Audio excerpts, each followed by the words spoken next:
रायगड जिल्ह्यात शिंदे शिवसेनेने आगामी जिल्हा परिषद आणि पंचायत समिती निवडणुकीच्या पार्श्वभूमीवर जोरदार मोर्चा बांधणी सुरू केली आहे। रायगड जिल्ह्यातील अलिबाग तालुक्यातील रायगड, आंबेपूर, कुर्डूस जिल्हा परिषद गट क्रमांक 31 साठी कार्यकर्ता संवाद मेळावा आणि आढावा बैठक भरगच्च उपस्थितीत पार पडली। पोयनाड येथे पार पडलेल्या या बैठकीला भावी उमेदवार सौ रसिका राज केणी यांच्या नावाची घोषणा करण्यात आली।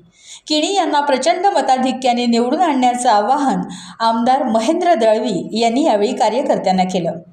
रायगड जिल्हा परिषदेत शिवसेनेच्या नेत्या मानसी दळवी आणि रसिका केणी या दोन रणरागिणी आपल्या कार्यकर्तृत्वाचा ठसा उमटवून दाखवतील असा विश्वासही त्यांनी यावेळी व्यक्त केला। संवाद मेळाव्यात भाजप आणि शेतकरी कामगार पक्षाच्या असंख्य कार्यकर्त्यांनी शिंदे शिवसेना पक्षात जाहीर प्रवेश केला। यावेळी जिल्हा प्रमुख राजाभाई केणी, माजी सभापती दिलीप भोईर, रसिका केणी आदी मान्यवर उपस्थित होते। विधानसभा मतदारसंघातल्या 10 जिल्हा परिषदेच्या गटामध्ये आपण प्रत्येक गटावाईज आपण आज या ठिकाणी आढावा बैठक घेतो। आता कार्यकर्त्यांच्या पदाधिकाऱ्यांच्या समस्या जाणून घेणं आणि येणाऱ्या निवडणुकीची रणनीती ठरवणं या संदर्भातली चर्चा म्हणजे आढावा बैठक। आमचे पक्षाचे ज्येष्ठ वरिष्ठ नेते, महाराष्ट्र राज्याचे उपमुख्यमंत्री, मुख्य नेते आदरणीय शिंदे साहेबांच्या मार्गदर्शनाखाली आज या ठिकाणी प्रत्येक जिल्हा परिषद गटाची आपण आढावा बैठक घेतो।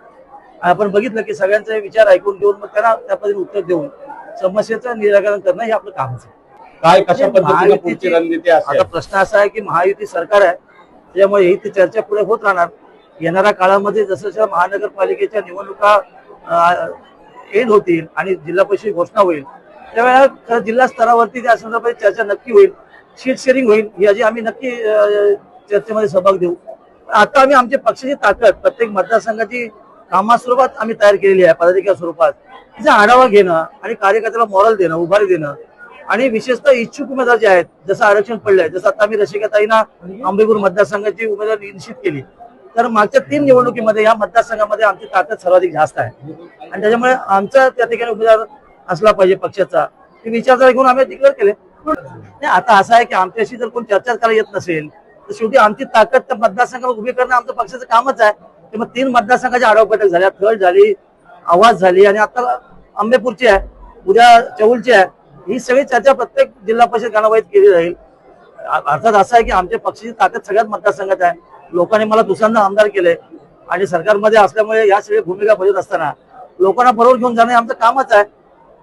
खरं आहे, पण महाराष्ट्र राज्याचे उपमुख्यमंत्री अजितदादाचं जे स्टेटमेंट होतं की हे सगळं करून मी ज्यांनी माझ्यावर आरोप केले त्यांच्या बाजूला बसलो, आता कोणाचा सन्मान आणि कोणाचा अवमान आहे ते ज्याने त्यांनी विचारधारा राजकीय दृष्ट्या करावं, नक्की करावं, पण त्यांना जर पश्चाताप झाला असेल खरं आहे, कारण जे चित्र महाराष्ट्रात उभं राहिलं, आम जनता बघते येणाऱ्या महानगरपालिका निवडणुकीमध्ये प्रत्येक वरिष्ठ नेत्याचं वक्तृत्व काय आहे आणि अशा पद्धतीने चर्चा होणं काय उचित नाही आहे। खरं तर मी राष्ट्रवादी अधिक काय बोलणार नाही आहे, कारण मी बरंच सगळं बोलून गेलेलं आहे। काही गोष्टीची मी सूचना आपल्या माध्यमातून केली आहे, ते सत्य होत चालले असं माझं व्यक्तिमत निश्चित आहे। म्हणून सगळ्यांनी सावधतेचा पवित्रा तयार केलाय आणि जे वक्तव्य केलं त्याला काउंटर करताना भारतीय जनता पार्टीने जे काही वक्तव्य केले तर मताशी मी सहमत आहे। सर, जिल्ह्याचं पालकमंत्रीपद कित्येक वर्षापासून त्या ठिकाणी प्रलंबित आहे, मात्र डॉन वरून या ठिकाणी खूप मोठ्या कमेंट्स होत आहेत। काय सांगाल, शिवसेना की राष्ट्रवादी? डॉन नेमकं कोण आहे आणि कोणाच्या पक्षात आहे? आता श्रीवर्धन नगरपंचायतीचे नगरपालिका निकाल लागला, तिथे आमचाच म्हणजे आम्ही त्याला संमत दिलं तेच आहे, मसळा आमची राहिला आहे। मग जिल्ह्याचा डॉन कोण आहे, स्वतःला काहीतरी म्हणून घेणं आणि लोकांसमोर वेगळी भूमिका मांडणं, आणि म्हणून मला मी भाषणामध्ये सांगितलं की ते डॉन असतील तर मैं डॉन आहे, असंच आहे ना, त्यामुळे ही भूमिका पुढे चालत राहील। मंगेश काळोखेंचं जे प्रकरण हत्येचं आहे, वेगवेगळे त्या ठिकाणी नवीन त्या ठिकाणी निष्कर्ष निघतायत, महेंद्र थोरवे यांना कशा पद्धतीचा पाठिंबा आपल्या शेवटपर्यंत राहील, राजकारण केलं जाते असं पाठिंबा राहील।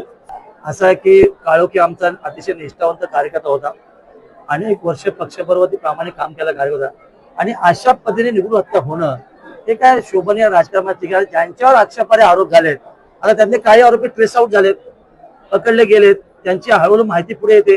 हा कदाचित गेम प्लॅन नाही ना अगोदरचा, याचं षडयंत्र अगोदर कुठल्या वरिष्ठ ज्येष्ठ नेत्यांच्या जवळ आश्रय काही झालेला नाही ना, याची मोठी खूप शंका आहे। म्हणजे पोलीस तपास त्यामध्ये चालू आहे, पोलीस तपासाने ते सत्य बाहेर नक्की येईल।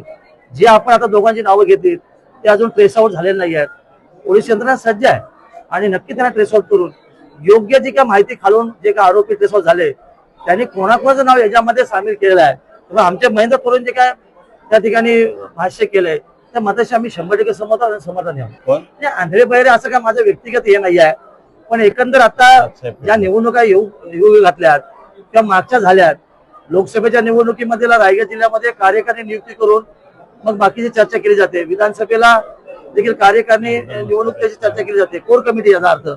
पण जिल्हा परिषद निवडणूक किंवा मागच्या नगरपालिकेच्या निवडणूक कोर कमिटी झालीच नाही आहे.